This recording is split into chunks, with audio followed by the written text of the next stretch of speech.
కాంగ్రెస్ ఇద్దరు కూడబలుకొని ఇవాళ సింగరేణిని భారతీయ జనతా పార్టీ ప్రైవేటీకరణ చేస్తుంది, ప్రైవేట్ పరం చేస్తుందని చెప్పి ఒక తప్పుడు వాతావరణాన్ని తయారు చేసే ప్రయత్నం చేస్తున్నారు. కార్మికుల లోపల ప్రజల లోపల ఒక అయోమయం సృష్టించే ప్రయత్నం చేస్తున్నారు.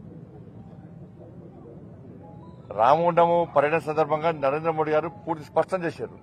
ఒక ప్రధానమంత్రి హోదాలో నరేంద్ర మోడీ గారు రామగుండంకి వచ్చి సింగరేణిని ప్రైవేట్ పరం చేయడము కేంద్ర ప్రభుత్వం ద్వారా సాధ్యం కాదు. రెండు ప్రభుత్వాలు కలిసినే అనుకుంటేనే ఇది సాధ్యమవుతుంది. ఇప్పుడు రాష్ట్ర ప్రభుత్వానికి 51% వాటా ఉంది, కేంద్ర ప్రభుత్వానికి 49% వాటా ఉంది. అధిక వాటా రాష్ట్ర ప్రభుత్వం ఉన్నప్పుడు కేంద్ర ప్రభుత్వం ఏ విధంగా ప్రైవేటీకరణ చేస్తుంది? కానీ కావాలనే తప్పుడు ప్రచారం. ఇలా కాంగ్రెస్ పార్టీ గతంలో బీఆర్ఎస్ పార్టీ సింగరేణి విషయంలో చేస్తున్న అక్రమాలు ఎప్పుడు స్పందించలే. ఏ రోజు కాంగ్రెస్ పార్టీ అప్పుడు మాట్లాడలే. ఆ రోజు అడ్డుకున్నది బీఆర్ఎస్ పార్టీని వ్యతిరేకించింది భారతీయ జనతా పార్టీ. నరేంద్ర మోడీ గారి స్థాయి లాంటి వ్యక్తి చూడి అలా కేసీఆర్ బీఆర్ఎస్ పార్టీ కేసీఆర్ కుటుంబం చేస్తున్నటువంటి సింగరేణిలో జరుగుతున్న అక్రమాల విషయంలో మాట్లాడడం జరిగింది. వాళ్ళ ఓపెన్ క్యాచ్ తీసేస్తాం, 90,000 ఉద్యోగాలు సృష్టిస్తాం అని చెప్పిన అప్పుడు రాష్ట్ర ముఖ్యమంత్రి అప్పుడు కేసీఆర్ గారు ఇలా దాదాపు 30,000 మంది కార్మికులు తొలగించారు. కాంట్రాక్ట్ అనే పదం ఉండని అప్పటి రాష్ట్ర ముఖ్యమంత్రి పూర్తిగా కాంట్రాక్ట్ మైన్ చేశారు, అవుట్ సోర్సింగ్ వల్ల పెట్టి చేస్తున్నారు. ఇవాళ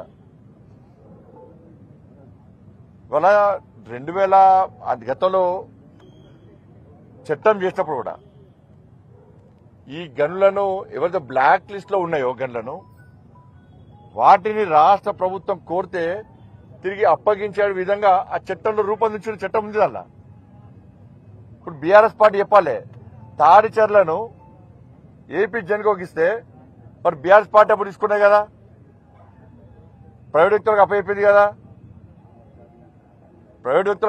కదా, పూర్తిగా సింగరేణి ప్రైవేట్ వ్యక్తులకు అప్పయిపోయిందే కేసీఆర్. ఆయన కుటుంబ లాభం పొందాలి, కాంట్రాక్టర్ లాభం పొందాలి, కమిషన్ దుప్పాలి. వాళ్ళ గతంలో ఈ 6 జిల్లాలు సింగరేణి కుటుంబాలతో కార్మికుల కుటుంబాలతో కలకలనాటి వాళ్ళ ఇలా కేసీఆర్ అనే మూర్ఖుని వల్ల ఆయన మూర్ఖత్వ ఆలోచన వల్ల స్వలాభం కోసం ఇలా సింగరేణి ఏటీఎం గా మార్చుకొని ఎప్పుడు పైసలు అవసరం ఉంటే ఎప్పుడు ఎన్నికల ఖర్చు గాని పార్టీల ఖర్చులు గాని దేని కొడితే దానికి ఇవాళ సింగరేణిని ఉపయోగించుకోవడం ఏటీఎం ఉపయోగించుకోవడం కాబట్టి ఈ 6 జిల్లాలు ఇలా కళా విహీనంగా మారాయి. వాళ్ళ కుటుంబాలు అరిగోచబడుతున్నాయి. కానీ ఇటువంటి పరిస్థితుల్లో ఇలా కాంగ్రెస్ పార్టీకి ఏమైనా చిత్తశుద్ధి ఉంటే, మీకు నిజాయితీ ఉంటే, సింగరేణి మీద ప్రేమ శ్రద్ధ ఉంటే, సింగరేణి కార్మికుల మీద మంచి ఆలోచన మీకుంటే గతంలో కేసీఆర్ ప్రభుత్వం చేసినటువంటి అవినీతి మీద మీరు సిబిఐ విచారణ కోరండి. నేను ఒక డిబేట్ లో చూసినాం నిన్న, ఎస్ కుమార్ గారు డిబేట్ లో పాల్గొన్నప్పుడు నాయకుడిని చూడలేగా మేము సిబిఐ విచారణ కోరుతామన్నారు. మీరు గతంలో జరిగినటువంటి అక్రమాల మీద సిబిఐ విచారణ కోరే దమ్ము మీకుందా? నిన్న కాంగ్రెస్ పార్టీ నాయకులు సిబిఐ విచారణకు మేము సిద్దము, కోరుతాము, లెటర్ రాస్తామని చెప్పన్నారు. దానికి మీరు కట్టుబడి ఉన్నారా? భారతీయ జనతా పార్టీ పక్కా విచారణ చేస్తాం. కాబట్టి గతంలో కేసీఆర్ కుటుంబం ఏ విధంగా దీనిలో లాలూచిపడి సింగరేణిని నష్టాలకు గురి చేసి స్వలాభం కోసం ఏ విధంగా పుట్టుబడి పైసలు చంపిందో కాంగ్రెస్ పార్టీ బీఆర్ఎస్ పార్టీ శిక్షణ పొందింది. ఇలా ఏ స్కామర్ చూడండి, అంత బీఆర్ఎస్ పార్టీ సిట్ వేసింది అనేక అంశాల మీద.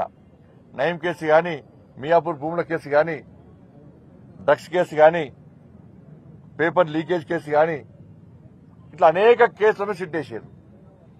అవి అటే పోయినాయి. ఇవాళ బీఆర్ఎస్ పార్టీ అదే, కాంగ్రెస్ పార్టీ అదే ఫోన్ ట్యాపింగ్ అన్నారు, అడ్రస్ లో కూడా పోయింది. కాళేశ్వరం అటే వీకింది. ఇప్పుడు సింగరేణి మళ్ళీ దానిలో కేసీఆర్ ఏ విధంగా లాభం పొందిండో ఆ విధంగా లాభం పొందాలని చెప్పి కాంగ్రెస్ పార్టీ ప్రయత్నిస్తుంది తప్ప ఇలా వేరే ఆలోచన లేదు.